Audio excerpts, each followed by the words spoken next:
if you know anybody that's making their own beer, cherry juice is concentrate. It's very easy to work with, and it's very persistent. So that if it's cold out and you're making like a nice chocolate cherry porter, that's a nice wintertime beer. The Culinary Libertarian Podcast, episode 33. Welcome to the Culinary Libertarian Podcast, where the philosophy is free, but the food is on you.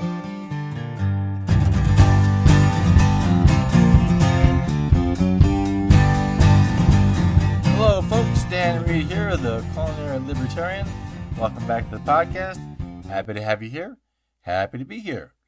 Head on over to my podcasts page, culinarylibertarian.com/podcasts. And there you can join me in my Eating Liberty Facebook group. You can also follow me on Twitter, subscribe to my YouTube channel, or also support me either with Bitcoin or Patreon. And both of those links are also on the podcast's page. That YouTube channel does have videos of me preparing various recipes, which are linked to the blog page. And so you can watch croissants and make the croissants, or maybe some Kahlua as a Christmas gift, because, it's not too far away. Shh, I just said that. I'm also going to be working on a new series of how my garden grows, which you can look for also on the YouTube channel. Couple more items. Please do like, rate, and review the show on your favorite podcatcher. This show is on most of the popular media, Stitcher, Apple Podcasts, Anchor, and a newly added one for me, Podbean. Leaving a good rating and a positive review moves the show up in the rankings and gets more people to find it. The more people who find it are more people who get cooking. And lastly, do please share the show on your Facebook posts or with your Twitter posts to your friends, and hit the social media buttons at the bottom of the show notes page. That is another way you can help support the show by getting it out there in social media.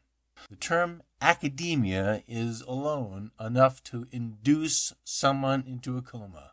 Oh, not that again.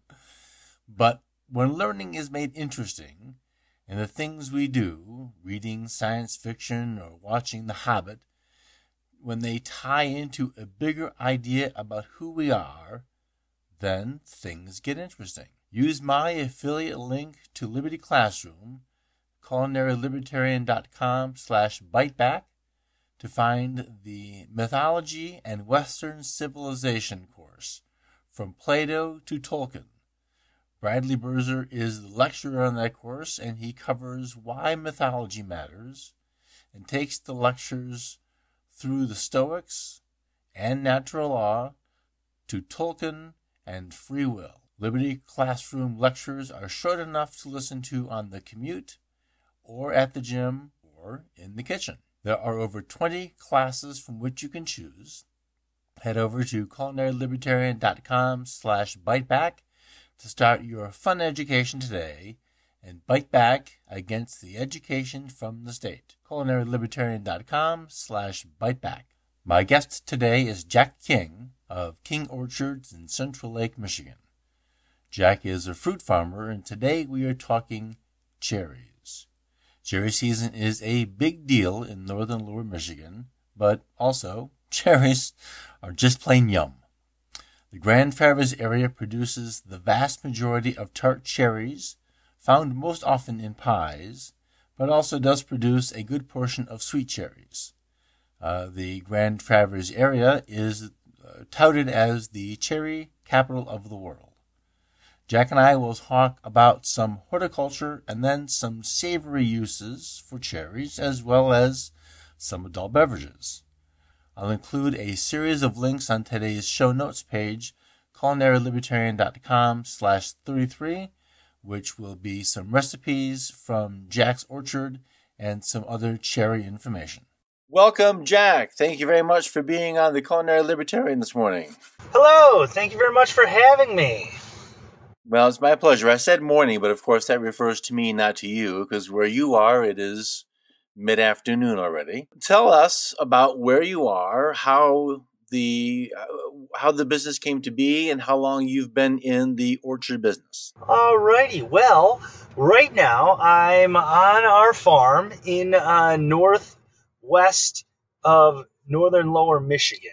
So it's kind of a famed cherry growing region all along Michigan's west coast in Lake Michigan there. And it runs about the entire length of northern lower Michigan, and but only about 10 miles from the lake. Once from the lake to that 10 miles, and then it starts to get too cold for really fragile, sensitive fruit like sweet and tart cherries. Uh, my dad and my uncle Jim had vacationed. They're from the Detroit area originally, but had vacationed in Traverse City and worked cherry orchards in the summer when they were younger. And after school, as they started to start their professional lives, they realized that, hey, those farmers we used to work for up in Traverse City, they just had the most fun on their cherry orchards. And why don't we try and do that? So in 1980, my dad purchased an 80-acre plot of land in Antrim County, which is about 45 minutes north of Traverse City, is our uh, big town near us, and it's right on the north end of Torch Lake. This location's right on the northern fringe. Not very many cherries that grow farther north than us, but it's really an ideal location with super rich, beautiful soil, nice terrain, very hilly, which is perfect for orchards. It's really an ideal location for a fruit farm. Now, that I am from this particular neck of the woods has almost everything to do with why I'm talking to you, because I've been there. My brother worked there, and so this has some pedigree with me too. So I can attest to anybody who's never been to northern lower Michigan or Antrim County or Torch Lake. There are few places in the world that are prettier than that. Yeah, it's really a spectacular area, and it starts at Lake Michigan, and as the land comes up out of the water, there are nice sand dunes that quickly move into glacially formed hills that just run north and south, very long and steep, right along the lake, and it's that special terrain that kind of makes this area is such a unique place because it gives us this amazing microclimate that gives us the ability to grow all kinds of different fruits and vegetables. We actually have the second most diverse agricultural climate behind California here in Michigan because of these unique attributes. Well, that is a detail I did not know, so that's interesting. Now, I don't know if you can hear that, but that's near me. There's a airfield, and the Air Force likes to play with their jets to give their fighter pilots practice at $45,000 an hour. From an eating standpoint, so we're talking, I know that you grow lots of fruit, and we'll maybe come in the fall, we'll talk about apples and pears and fall fruit. But right now, I'm going to talk about cherries because I think the blossoms are just coming, but really, I want to get people excited about 4th of July and summer and ice cold cherries, and it's just good. So from an eating standpoint, or even juicing, or possibly even winemaking, what I think I know of 3 kinds of cherries, but I think that you're going to tell me there's more. What kind of cherries are in the world, and what are we most familiar with? Well, like so many fruits and vegetables, when you start to look at varieties, there's millions of types of cherries, and but it's really split into two different areas. There's sweet cherries and tart cherries, and I'm lucky enough to be in an area to grow both. I grow both sweet cherries and tart cherries. So um, the one of the biggest attractions here in northern Michigan during July is sweet cherries. You come out to the farm, you pick them off the tree yourself. They're big, crunchy cherries. They have them in both a really dark purple color called black sweet cherries, and then they come in both like a light yellow or a light yellow with like a red kind of blush to them. Those sweet cherries, and many people would be familiar with those, seeing them in grocery stores. That they're hardy enough to have some shelf life, that you can pick them and have them packed and sent to grocery stores around the country, um, during certain times of the year. And so those are really a gem for just fresh market, just eating them right off the tree, or right out of your hand, and juicy, sweet, and delicious.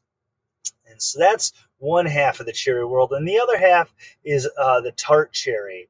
And tart cherries, of course, would be known for cherry pie, is really the big calling of tart or sour cherries. But they tend to be quite versatile. They go into all kinds of ingredients and products, and there's many varieties of both sweet and tart cherries. So, okay, now I think probably as far as names people would recognize from the tart cherry side, I think Montmorency would be the most popular and recognized one. And on the sweet cherry side, probably Bing and Queen Anne and Rainier. Yes, absolutely. Montmorency on the tart cherry side is the traditional pie cherry. It's the one that everybody's grandparents used for cherry pie, and now it's leading with all kinds of health benefits. There's all kinds of college research looking at all the good things that bright red color brings to the fruit, and how good just eating whole fruit is for you. And then sweet cherries, yes, Bings, Rainiers are sweet cherry varieties that grow really well on the West Coast. So you see a lot of those in Washington, California. We have similar varieties here in Michigan.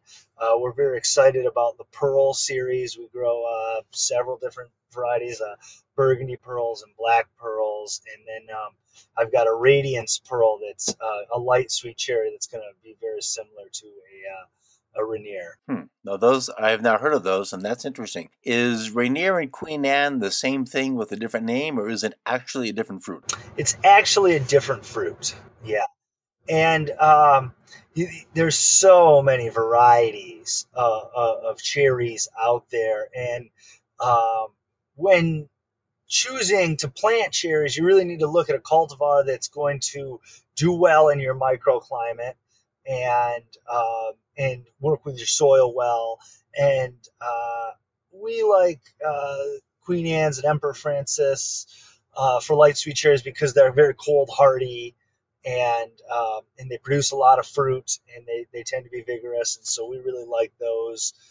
Where we found the Rainiers didn't do as well because we're so cold here, that they maybe like a little bit more warmer climate.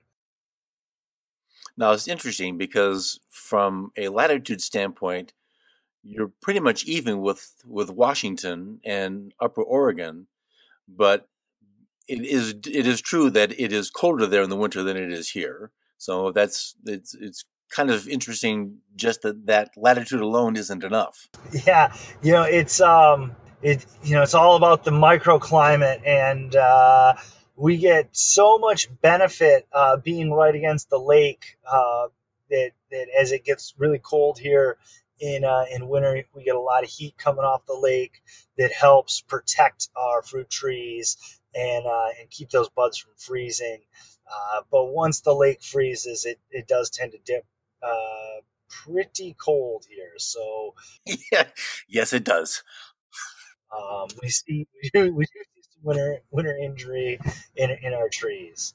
So Bings, we know, travel really well. They can be shipped all over the country, and Rainier maybe less well. I don't remember seeing Queen Anne's outside of the Traverse City area.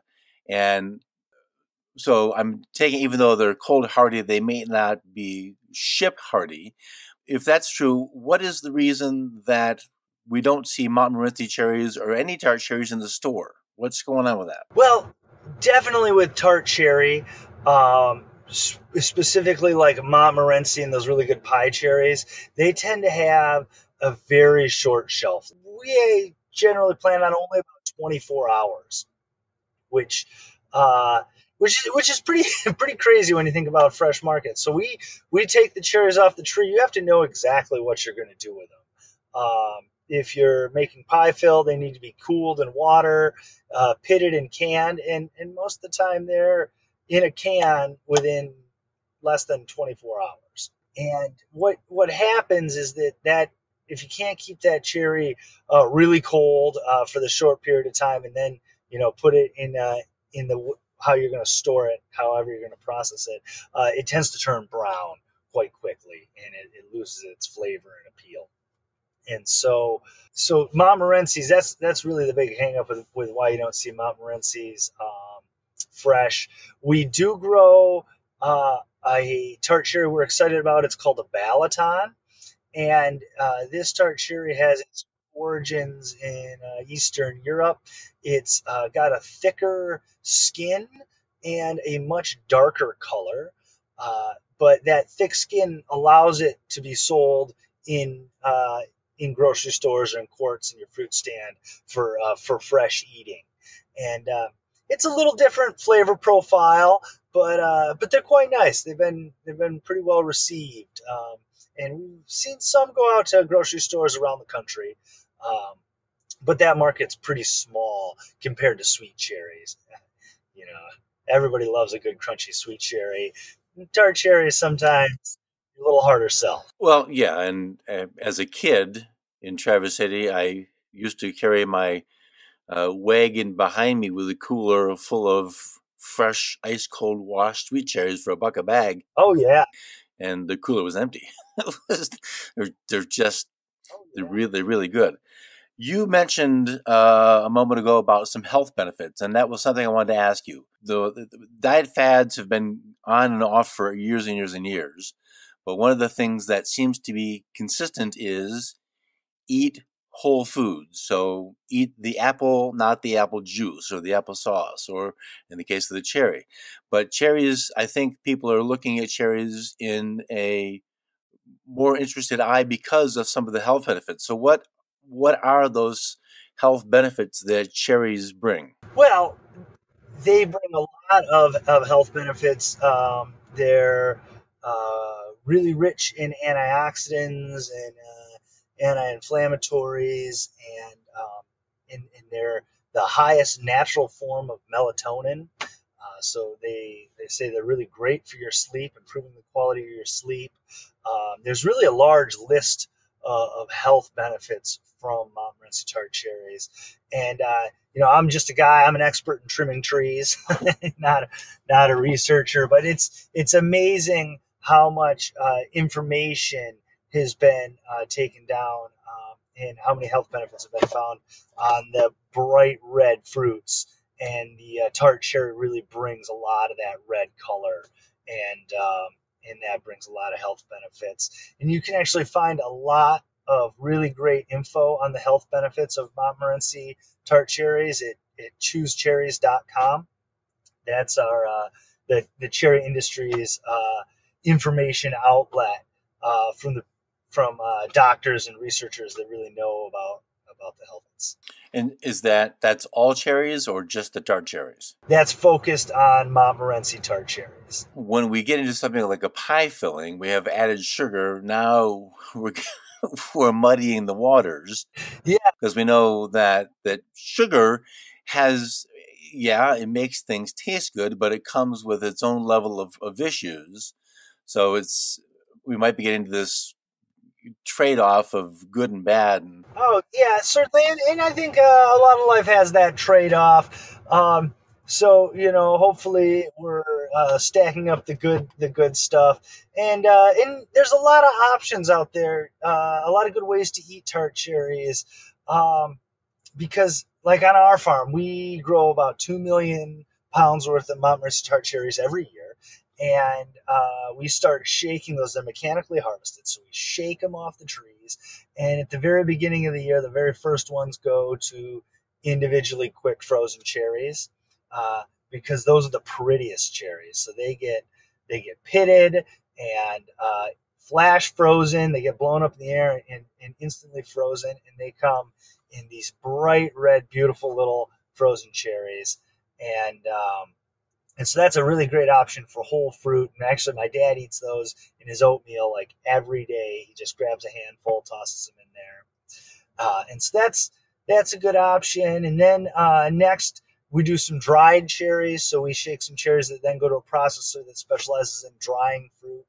And those are good because that, you're really getting a lot of the flesh and the skins, which might hold a lot of that melatonin, and so that's a really good option. So you got dried, and then we actually put the majority of our tart cherries into concentrate, and we just realized that we had all these cherries to store, and they make this wonderful cherry juice. And the best way to preserve that fruit and hold the nutrients and all the good things this fruit provided would be to have it pressed into juice and then evaporate out some water so that you would be left with a nice thick concentrate. Is that evaporated with heat or vacuum? It's a vacuum evaporation, so they put it under pressure and then heat it up slowly, so that it's not necessarily right. So the heat isn't destroying the stuff you're trying to save. right. Exactly, because we really want those nutrients and the good things in the fruit, and you don't want to destroy them with the first round of heat. So. For dried cherries, is that exclusively the tart cherries? Can you dry sweet cherries to make I don't know, cherry I don't know. Can you dry sweet cherries? I'm sure you can, but I really don't see any ever. We carry a couple different types of the dried Montmorency tart cherries, and what's cool about dried is we have the traditional dried cherry, which is a large, plump, soft dried cherry, but that's to make them really soft. They rehydrate them with just a little sugar water, and it gives them a really pleasant taste. But we also do an unsweetened, where they're a little more dense, and then they're dried and they bring a little bit more tart flavor. And so that's a great option if you're looking to avoid any of that extra sugar. Right. So if someone's come to your orchard, or they've gone to the store and they've bought a couple of bags because they're on sale and they've got these just fabulous sweet cherries, what's the best way, if assuming they didn't eat them all, that they actually have some left over, what's the best way to store a sweet cherry? Well, my favorite is frozen, and we have this nice orchard, and people that come out and they'll pick, and it's not too hard to really pick more fruit than you can eat in 1 week. I mean, I eat a lot of cherries, but if you have a whole bucket of cherries, it's a big commitment to eat all those. And so we have Yes, it is. it is a lot, yeah. So we have a cherry pitter right on site for sweet cherries, and it's really fun to watch. And it's just got a little sharp star punches that push through the flesh of the fruit and push the pit out the other side, and then you get a nicely shaped cherry that's doesn't have that pit in it anymore. And those are so nice because I don't even lay them out. I just, in the bag, I put them right in the freezer, and if they freeze quickly, they don't even clump up too much. You can kind of break them free like ice cubes. And let me tell you, on an extremely hot day, especially one of those really hot August days, like a half-thawed sweet cherry is just the most wonderful treat. Oh, they're so good. Now, because they're frozen, they might actually function as an ice cube in that cherry drink. Yeah. So you're not diluting the liquid with water, but you're keeping it cold. Now, that's an interesting idea. I like that. Yeah, absolutely. It's a very nice way to go, especially if you're going to do like a little cherry lemonade and garnish it with a few frozen sweet cherries. Cherry lemonade is a good idea. We need to come up with a recipe for the show notes page, which, by the way, I believe the show notes page for this episode is going to be culinarylibertarian.com/33, and you can find checking. Yes, 33 is going to be it. And so you can get all the information about today's information, and we will have some recipes up there for your cherry enjoyment. Yeah, absolutely. I have quite a few recipes from the farm here. Some of our favorite things to do with cherries, and I'll be sharing those. And cherry lemonade's definitely on the top of the list. Well, good, because that was my next question. So obviously, anybody within 500 miles of Traverse City is well familiar with cherry pies and cherry turnover and cherry Danish. But what are some less obvious cherry desserts? And then for the cooks in the crowd, what are some savory applications that seem to be the favorites among your customers or even in your family? Certainly, certainly. Well, definitely with cherries, they lend themselves to desserts and sweets, and there's so many wonderful options. One of my mom's favorites, it's always been a big hit, is a cherry jello. Um, and it's like a jello salad, and it's very simple, but it comes through with a really nice cherry flavor, and it's always a big hit at family parties. Um, we also do really nice cherry dumplings, like a kind of a cherry dumpling bake that comes out nice and comes through. But with the versatility of using like a tart cherry concentrate, um, a little bit of, if you're making homemade whipped cream, just a dash of concentrate in there turns it pink and gives it a light little cherry flavor that's so nice on top of your pie. I like that. That's cool. I like that. Yes, absolutely. So after sweets, and there's a lot of great options there, but breakfast is where they come in uh, the second most versatile area. And of course, I've already mentioned oatmeal and how wonderful frozen cherries are in your oatmeal. Um, but smoothies for sure. Frozen fruit goes in nice, but an ounce of concentrate in a smoothie gives it so much fruit flavor, beautiful pink color, and at that same time you're getting all kinds of great nutrients to really get your day going. And we do wonderful little granola, like protein bars type deal, like a granola breakfast bars, or I even call them breakfast cookies, kind of that are pretty good for you, but have a nice dried cherry feel to them that are really really delicious. Well, I like that idea, and I've everybody, well, kids for sure, there's 97 varieties of packaged crap called a breakfast bar in the store, and I refuse to buy them. And so I've developed a recipe that I make here. It's not less, it's got honey in it. So honey, as far as your body is concerned, is glucose, and it's the same thing as sugar. Mm-hmm. But at least I know what's in there. I'm buying local honey. I can pronounce and I can pick, and if I have to, I can grow the ingredients. So I at least prefer my homemade peanut butter Rice Krispie bar. Okay, it's Rice Krispies, but at least it's something that I have control of to some degree. I cannot put Rice Krispies in it. So that's something that has an appeal to me, because I like my sugar, but I'd rather make my own than buy my own for that kind of thing. Absolutely. There's nothing like knowing what's in the food you're eating, and the best part about living on the farm is cooking with all of the great things you grow and have at your disposal. And that makes me cook from raw, and I just feel comfortable knowing exactly how much sugar is in the things that I'm making, or how many good ingredients are in I think yes, and that's kind of what the culinary part of the show is, getting back to something closer to basics. I'm not saying go and grow your own wheat, and if you can grind your wheat, that's great. But there is an appeal to and a need for the division of labor, but we can get back to something more wholesome, I think, and that's that's what one of my interests is. Speaking of wholesome, let's turn this for a minute into some other applications of cherry. Now, bakers are familiar with a liquor called Kirschwasser, which is a cherry liqueur. And as far as I'm concerned, a Black Forest cake is not a Black Forest cake without Kirschwasser.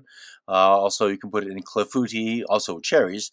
So, do you have any information or knowledge in turning cherries into adult beverages, either liquors or wines or even flavoring a beer? Absolutely. So, to start with my personal favorite, because I'm a guy that enjoys an occasional cocktail after a long, hard day of work. And when I do, I I go for bottom of the shelf bourbon because the cherry flavor is quite powerful and it wipes out just about everything. And most people wouldn't dare use the good bourbon, so you got to get bottom of the shelf bourbon. A little bit of cherry juice concentrate, just a spoonful, about an ounce, and some plain soda, and combine those and use a spoon to lift the cherry juice off the bottom of the glass because it is quite heavy and dense. And once you mix it in there, it gives it a nice color and a really, really nice cocktail. Hints of bourbon, nice cherry flavor comes through. And if you're getting, if you would like to get fancy, I like to make my own cocktail cherries to go with my cocktails. So frozen sweet cherries, if you have, especially the ones you picked yourself, but pitted frozen sweet cherries are the best because they have that really big, firm flesh and a nice presence. But individually quick frozen tart cherries work very nicely as well. And you can do like a Bordeaux wine soaked cherry, like a Bordeaux soaked cherry that comes through nice, and you can add your own spices to that. I know some people add like cloves and things in there, or a brandy soaked cherry, depending on the type of drink you're making. But a brandy soaked cherry is very nice. A friend of mine has a podcast, and he's a bartender, and he was talking about, and I forgot the name, a French product, which was a liquored up cherry, which I've had when really good, but certainly making your own or coming close to it is a good idea. And I like the idea of the spice because I'm thinking of like a mulled wine for, say, a Thanksgiving meal, and you put some cherries in there, and then I'm a big fan of things like cardamom would actually go good with cherries. It sounds weird, but it would be a good combination. So that sounds kind of nice and warm. I want to ask you about. No, go ahead. One of the things that's great about tart cherry in particular is that it's got a very strong, persistent flavor that's going to come through in a lot of the combinations. So it really finds itself fitting in nicely with other robust flavors, and it really makes it a great ingredient for beer. And so if you know anybody that's making their own beer, cherry juice is concentrate. It's very easy to work with, and it's very persistent. So that if it's cold out and you're making like a nice chocolate cherry porter, that's a nice wintertime beer. In the summertime, we see a lot of cherry Berliner Weiss, or a cherry Goza is very, very nice. And so I do see a lot of people making cherry beer, and I'm always happy to try it. Cherry chocolate porter sounds fantastic. I have to look into that. I want to get just a wee bit technical about the sour cherries. Sure. As I'm assuming the sour is an acid. So what is the acid, and what is the percentage of concentration to that in the cherry? So the concentration is measured in, we use a bricks. Right. And so it's concentrated at 68 bricks. So when we are making single strength juice, I mix it 7 parts water to 1 part concentrate to get back. So like 1 ounce to make a nice 8-ounce glass of juice. Right. So it is quite concentrated. And what is the acid? I'm not sure right offhand. It's okay, well, that's all right. Fairly acidic. Well, they are. And I mean, I know that one of the reasons cherry pie is so good is there's that nice balance of really tart and sweet. And we, when we were kids, we picked tart cherries and we ate them, but you don't need too many of them. Yeah. Oh, yeah. And I know I'm kind of bouncing around here. You mentioned savory things. Those acids really lend themselves to some savory dishes, and definitely I'm looking forward to grilling season here on the farm. And something that really complements my grill is a cherry chutney.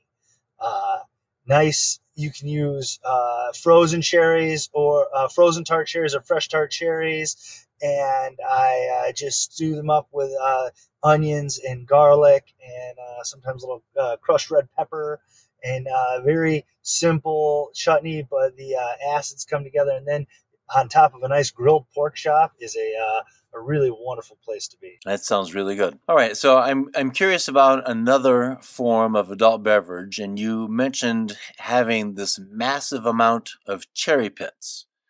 Have you ever tried cherry grappa? I have tried grappa. I've never attempted to make any myself, but the conversation has kind of come around the farm once or twice. Well, and the question really was, have you tried making it? I mean, I don't see it as an option, but now I'm not a distiller, so I don't know these things. But to me, a grape pit and a cherry pit are only different in size and a little bit of the color on the skin.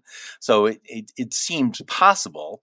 So there's either it's just a horrible product, and grappa's if you've ever had grappa, it's not really that great to begin with. So maybe it's just really, really bad, or just isn't feasible. Maybe that's why we don't see it. Yeah, I don't know right offhand. I don't know anybody that makes one, so it must be difficult or something. Sure. Well, or maybe you simply can't get out of it what you need to for what you put into it. Yes, certainly. So there's got to be a good market reason why it doesn't exist. Yeah, definitely. So back in 1980, there wasn't really such a thing as an internet, and when the orchard was started, there was no real vision for digital marketing. So I know that you have a web page. So in terms of people, at least certainly in the lower 48, but possibly Canada, can you ship in the summertime? Tell us your website, and then how can we actually get your fruit? Okay, great. So we do run a website and a little bit of a mail order business out of the orchard here.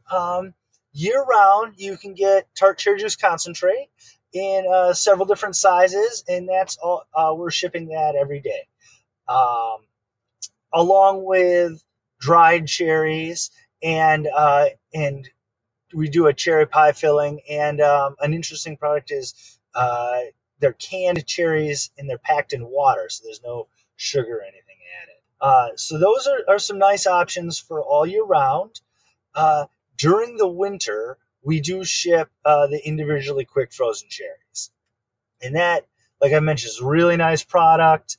And when it gets to you, I want you to open it up and have it be really bright red and frozen inside. So we only ship those during the winter months. We do some fresh fruit shipping, uh, and it's kind of a cool little unique thing we do. It's not real big, but what we'll do is we'll wait for the really perfect quality of sweet cherries to be coming in. We'll be watching, and when we feel that they're absolutely at their prime, we'll have like just 2 days of sweet cherry shipping. So I have people call up, get on the list, and then when we hit that perfect quality, we'll call everybody and on like Friday, and then ship them fresh sweet cherries on Monday. That's cool. So yeah, you can get fresh sweet cherries shipped to you. Um, it is kind of cool, but it only comes around like once a year. And of course we grow apples here too, so we ship apples for a much longer season. But those are also, when we feel that the absolute best quality Honeycrisp are coming in, we hand select those and pack them, and and ship. Very good. That's very good. So tell us your website. It's kingorchards.com. And I will put a link for that on today's show notes page. And I just have a few more questions for you. And this is sort of kind of the little fun part of the show. If you've ever watched Inside the Actors Studio, I've stolen the idea from the end of that show. Just a couple of quick answer, interesting questions, at least interesting to me. While this may seem obvious, the answer, what is your favorite food? Specifically, ginger gold apples. Really? Yeah. Okay. And let me just tell you why real quick. And I eat fruit like all day, every day, because I'm in the orchard. I'm always testing ripeness and quality. And so I find myself eating fruit, whether it's strawberry season or cherry season or apricots or peaches or nectarines. It doesn't matter what I'm eating. I'm always eating fruit off the farm all day long. And it tends to be pretty soft all summer long. All those fruits are deliciously juicy, soft fruits. And the first apple that we have come in is a ginger gold, and it is a really hard fleshed apple. It's got this giant crunch.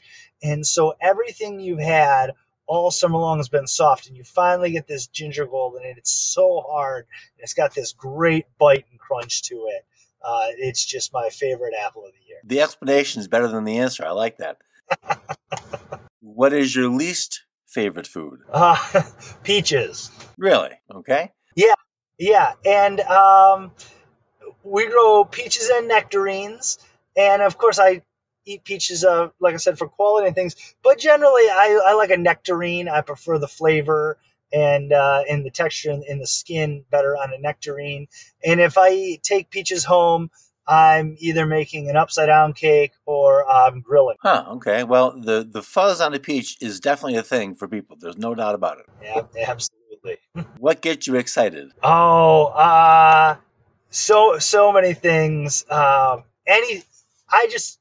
The best part about being a farmer, being a grower, is watching your crops grow. I love being out in the orchard and seeing the new growth on my sweet cherry trees, seeing the fruit potential as the cherries start to grow and start to show on the trees, and then just that buildup as you've been tasting them and tasting them and tasting them for days until you really feel, oh, that's the flavor we're looking for. Let's start to pick these. Nice. What turned you off? Well, pretty happy guy here on the orchard. Not too much to worry about. Big hailstorm during prime fruit season is really my biggest bummer. So Yeah, no, fair enough. And when you get out there and you see like all these beautiful apples that you were so excited for, and they're all just dented up and pocked up, and you're like, oh man, we're going to be making so much cider this year. And I like making cider. I've got a little cider press, but I don't want to make an orchard's worth of cider. No. What sound do you love? Sound. Well, I'm going to have to go with that apple crunch. You get that big crunch, it just sounds right. Okay, yeah. What sound do you hate? Don't know. Sound of my tractor braking, generally. When you got a lot of work to go and you hear it banging away, you know you're in trouble. It's going to be a long night. Oh, well, that'll do it. Yeah, it's going to be long, yeah. And what is your favorite food indulgence? Well, I'm a savory guy. I love, some grilled fruit and sausage combo. I'm always a fan. So that's probably my favorite. Well, that sounds pretty darn good to me. All right, well, that's all I've got. And if you're up for it, we can come back in the fall and we can talk all about apples and tell us more about the ginger gold, because that sounds interesting. I don't remember that apple, so I'm curious about it. All right, well, I'll send you some. They're They're really nice. You'll enjoy them. Well, that would be very nice. I appreciate that. And thank you very much for your time this morning. I appreciate that. No, thank you for having me. We just put a lot of love into this orchard, and I really enjoy you taking the time to listen to me talk about it. Oh, I've enjoyed it. I've learned something, and that's good. Learning is the big deal. So have a good morning, and we'll talk again soon. All right. Thank you very much. Bye. All right, folks, that's going to do it. Remember, you can find links to 6 recipes from King's Orchard at culinarylibertarian.com/33. On the podcasts page, culinarylibertarian.com/podcasts, you can pick up a copy of my Muffins e-cookbook. Just leave me an email address or pick it up as a Kindle copy. You can change out the blueberries for cherries and make some dandy cherry muffins. Or if more impressive desserts are on your list for this summer, my affiliate link to Kiko's Cakes can show you how to make a Black Forest Swiss roll or other impressive and doable desserts. Kiko is an accomplished pastry chef. I've watched his videos and he knows what he's doing, and he can teach you how to make fabulous looking desserts without fabulous amounts of time. It's doable and you can do it. Go to culinarylibertarian.com/Kiko's Cakes. That's culinarylibertarian.com/Kiko's Cakes, or find the link on the show notes page, culinarylibertarian.com/33. Have a great week, and I'll see you soon.